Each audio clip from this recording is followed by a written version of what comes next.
Shalom Bapak Ibu jemaat yang diberkati Tuhan.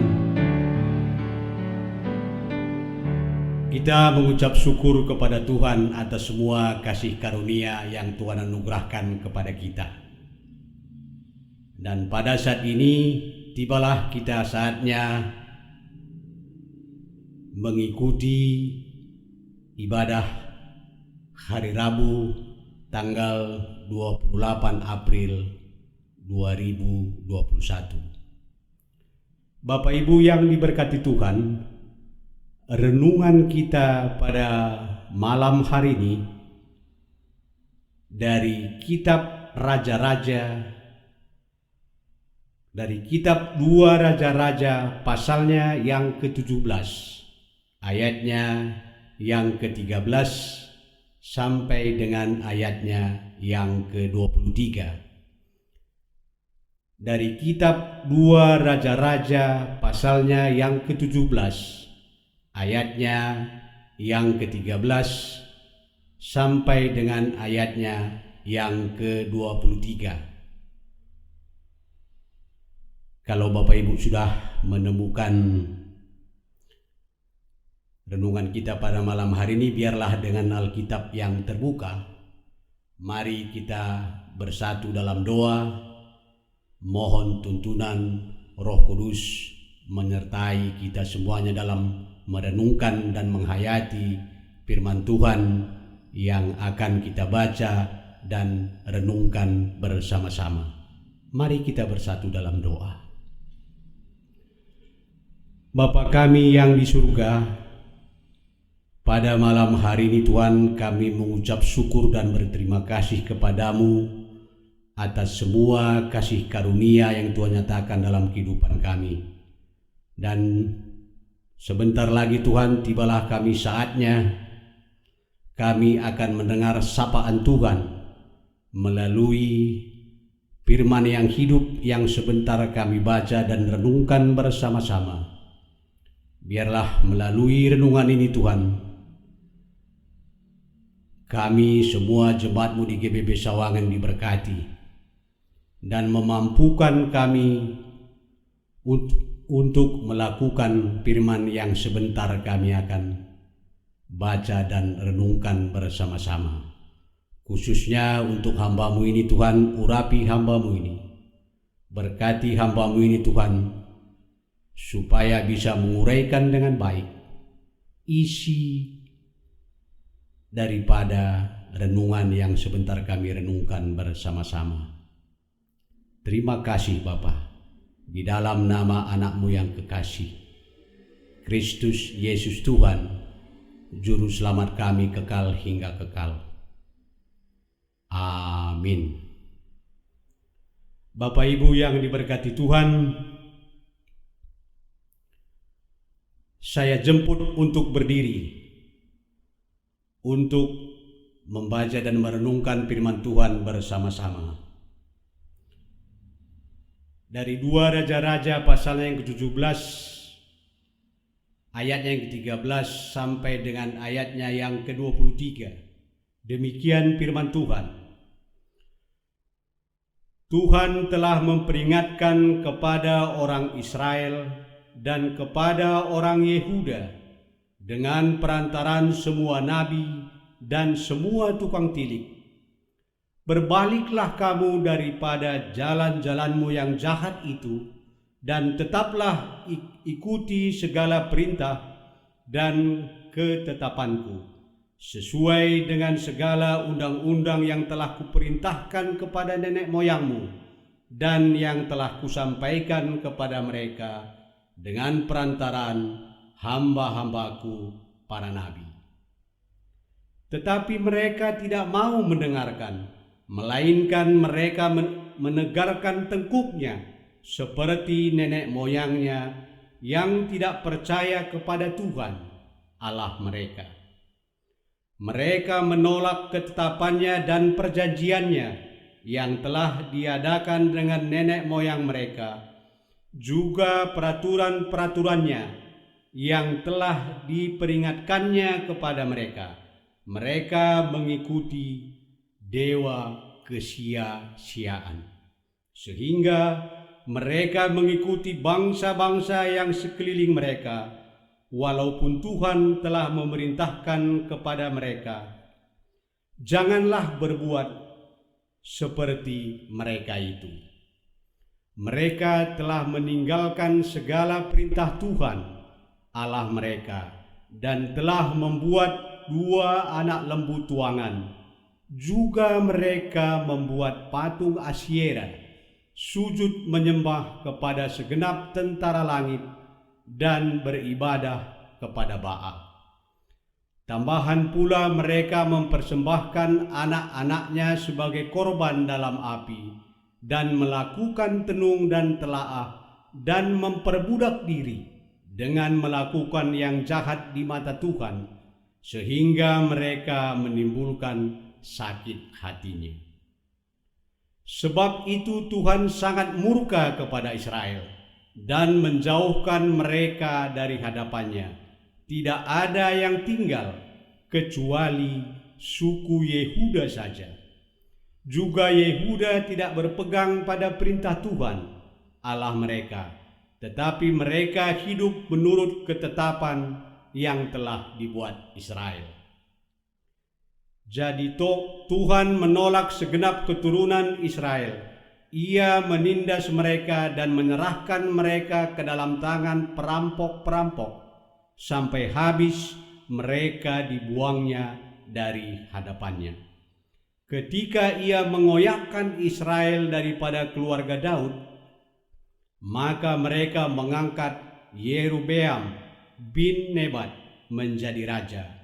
Tetapi Yerobeam membuat orang Israel menyimpang daripada mengikuti Tuhan dan mengakibatkan mereka melakukan dosa yang besar.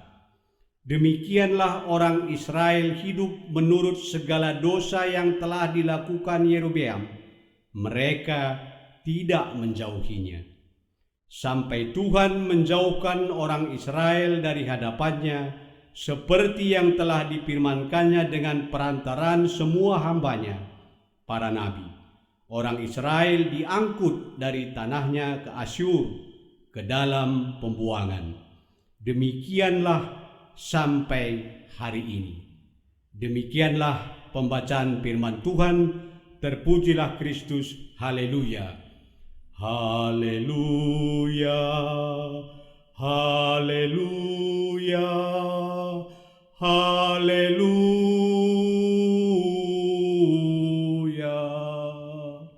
Jemaat dipersilakan duduk kembali.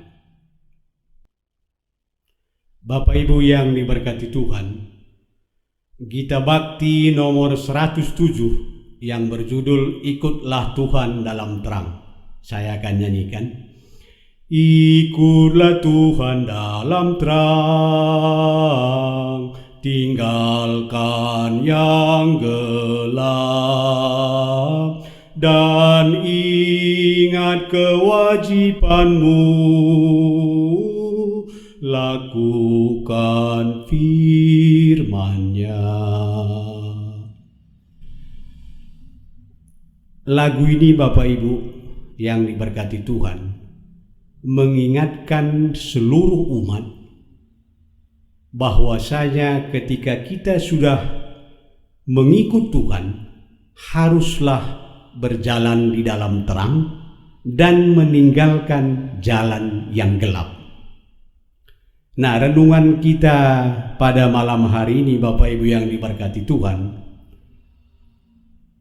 kitab 2 Raja-Raja ini merupakan kitab sejarah. Merupakan kitab sejarah yang tidak bisa terlepas daripada kitab 1 Raja-Raja. Di 1 Raja-Raja pasal yang pertama, ayat yang pertama, di mana bangsa Israel masih menjadi kerajaan yang dipimpin oleh Salomo lebih kurang 40 tahun lamanya. Nah, setelah itu Israel terpecah menjadi 2 bagian, yaitu yang pertama Israel Utara yang beribu kota Samaria, yang terdiri dari 10 suku.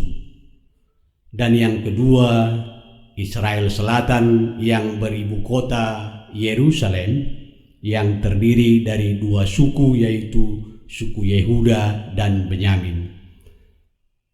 Nah, penceritaan selanjutnya, kerajaan Israel ini kemudian memuat tentang menghilangnya ketaatan, menghilangnya kesetiaan umat kepada Allah yang akan berujung kepada sebuah kehancuran yang luar biasa secara rohani, di mana Israel Utara direbut oleh bangsa yang besar, yaitu bangsa Asyur, dan kemudian Israel Selatan direbut oleh bangsa Babel. Nah, renungan kita pada malam hari ini menceritakan Israel Utara. Nah, kalau kita runut renungan kita ini, pasalnya yang ke-17 ini, yang renungan kita mulai dari ayatnya yang ke-13 hingga ayatnya yang ke-23, di mana dari Lembaga Alkitab Indonesia memberikan judul Keruntuhan Kerajaan Israel. Nah, mulai dari ayat 7 ini, di sini bagaimana kita melihat kehidupan umat Israel secara rohani, di mana ayatnya yang ke-7 mengatakan hal itu terjadi karena orang Israel telah berdosa kepada Tuhan Allah mereka yang telah menuntun mereka dari tanah Mesir, dari kekuasaan Firaun raja Mesir, dan karena mereka telah menyembah Allah lain. Nah, di ayat-ayat selanjutnya, ayat 9, 10, 11, dan 12, di sini juga umat Israel ini banyak melakukan hal-hal yang tidak patut terhadap Tuhan, sebagaimana yang dikatakan di ayat yang ke-9. Dan di ayatnya yang ke-10, mereka juga mendirikan tugu-tugu berhala dan tiang-tiang berhala. Nah, dan di ayatnya yang ke-9 mereka juga melakukan hal-hal yang jahat sehingga mereka menimbulkan sakit hati Tuhan. Dan di ayatnya yang ke-12 mereka beribadah kepada berhala-berhala, walaupun Tuhan telah berfirman kepada mereka, janganlah kamu berbuat seperti itu. Nah, inilah kehidupan rohani umat pada saat itu.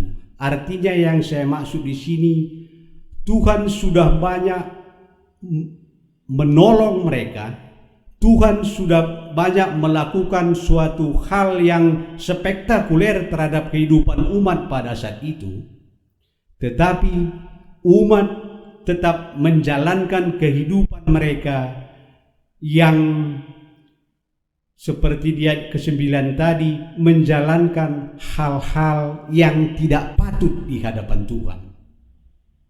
Nah, ini dia permasalahan rohani yang dihadapi umat pada saat itu, Bapak Ibu. Nah, renungan kita pada malam hari ini di ayatnya yang ke-11 ke-13, ayat yang pertama renungan kita malam hari ini. Tuhan sebenarnya sudah memperingatkan mereka itu dengan penuh cinta kasih. Dengan penuh cinta kasih yang sangat besar kepada umat, supaya umat ini berbalik kembali. Sebagaimana yang dikatakan di ayat yang ke-13. Tuhan telah memperingatkan kepada orang Israel dan kepada orang Yehuda dengan perantaran semua nabi, dan para penilik. Berbaliklah kamu daripada jalan-jalanmu yang jahat itu, dan tetaplah ikuti segala perintah dan ketetapanku, sesuai dengan segala undang-undang yang telah kuperintahkan kepada nenek moyangmu, dan yang telah kusampaikan kepada mereka dengan perantaraan hamba-hambaku dan para nabi. Sekali lagi saya ingatkan Bapak Ibu, di sini sebenarnya Tuhan sudah memperingatkan, sudah menegur umat dengan keberadaan mereka yang selalu menjalankan hal-hal yang tidak patut di hadapan Tuhan. Tuhan sudah memperingatkan mereka dengan perantaraan para nabi dan para penilik pada saat itu dengan penuh cinta kasih, dengan tujuan hanya satu, supaya umat jangan binasa. Nah, tapi kalau kita lihat di ayat-ayat selanjutnya, ayatnya yang ke-14, 15, dan begitu juga ayatnya yang ke-16. Ayatnya yang ke-14 dikatakan, tetapi mereka tidak mau mendengarkan, melainkan mereka menegarkan tengkuknya. Artinya di sini adalah mereka ini, yang dimaksud di sini adalah umat Israel, masih tetap mengandalkan akal dan pikiran mereka dan mengeraskan hati. Jadi perbuatan-perbuatan mereka tetap saja seperti di ayat-ayat sebelumnya. Mendirikan tiang-tiang berhala, dan di ayatnya yang ke-15 dikatakan, mereka mengikuti dewa kesia-siaan. Walaupun Tuhan sudah memperingatkan melalui para nabinya. Dan begitu juga di ayatnya yang ke-16, umat Tuhan itu masih membuat patung Asyera dan sujud menyembah kepada segenap tentara langit dan beribadah kepada Baal. Nah, jadi dari cerita ini, mulai dari ayat sebelumnya, ayat 7 sampai ayatnya yang ke-12, umat banyak melakukan hal-hal yang tidak patut di hadapan Tuhan. Di ayatnya yang ke-13 diingatkan oleh Tuhan melalui para nabi dan para penilik. Tapi walaupun diingatkan seperti itu, umat pada saat itu masih tetap melakukan hal yang sama, membuat patung Asyera dan sujud menyembahnya dan menyembah dewa-dewa Baal. Nah, kalau kita melihat daripada perjalanan umat ini Bapak Ibu, di mana dikatakan dia masih tetap mengeraskan hati, menegarkan tengkuknya. Memang pada saat itu raja yang memerintah di Israel Utara pada saat itu, sebagaimana yang dikatakan di ayatnya yang ke-21, yaitu Raja Yerobeam bin Nebat. Dialah diangkat menjadi seorang raja pemimpin Israel Utara pada saat itu. Memang kalau kita melihat sejarah daripada Raja Yerobeam ini, Raja Yerobeam ini adalah secara basically dia bukanlah seseorang keturunan yang katakanlah keturunan rohaniawan ataulah orang-orang yang bijak. Kita masih mengingat ketika Salomo menjadi raja di Israel. Raja Yerobeam ini merupakan seorang yang pemberontak yang pernah melarikan diri ke Mesir pada saat itu. Nah, akhirnya Raja Yerobeam ini juga, karena dia tidak taat dan patuh kepada Tuhan, akhirnya umat Israel juga masih dibawa terjerembab kepada jurang yang sangat dalam akibat daripada ketidaktaatan, ketidakpatuhan Raja Yerobeam ini kepada Tuhan. Nah, akhirnya yang paling berbahaya, yang paling membuat umat itu akan berujung kepada kebinasaan. Akhirnya karena sudah diingatkan Tuhan melalui para nabi dan para penilik pada saat itu, tapi umat masih tetap menegarkan tengkuknya. Akhirnya timbullah murka Tuhan yang sangat amat besar kepada umat pada saat itu. Sebab raja yang memerintah juga pada saat itu, Raja Yerobeam bin Nebat ini, membuat orang Israel menyimpang daripada mengikut Tuhan dan mengakibatkan mereka melakukan dosa yang besar sebagaimana yang dikatakan di ayatnya yang ke-21. Nah, perbuatan-perbuatan yang mereka lakukan udah pasti ada konsekuensinya. Akhirnya di ayatnya yang ke-23 dikatakan, sampai Tuhan menjauhkan orang Israel dari hadapannya seperti yang telah difirmankannya dengan perantaraan semua hambanya para nabi. Orang Israel diangkut dari tanahnya ke Asyur, ke dalam pembuangan. Demikianlah sampai hari ini. Inilah akibat daripada ketidaktaatan, ketidakkesetiaan, ketidakpatuhan kepada Tuhan akan berujung kepada kehancuran, yaitu kebinasaan.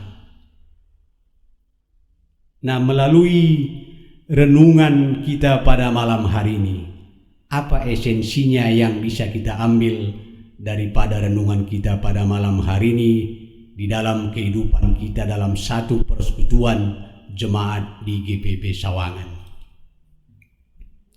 Bapak Ibu yang diberkati Tuhan, melalui renungan ini sebenarnya Tuhan memperingatkan umat pada saat itu untuk mendekatkan diri kepadanya. Untuk mendekatkan diri. Karena hanya Tuhanlah yang merupakan sumber berkat. Artinya semua umat pada saat itu haruslah mendekatkan diri kepada sumber berkat. Sehingga kehidupan umat akan menjadi kehidupan yang penuh dengan damai sejahtera dan sukacita. Nah, terus yang kedua Bapak Ibu yang diberkati Tuhan,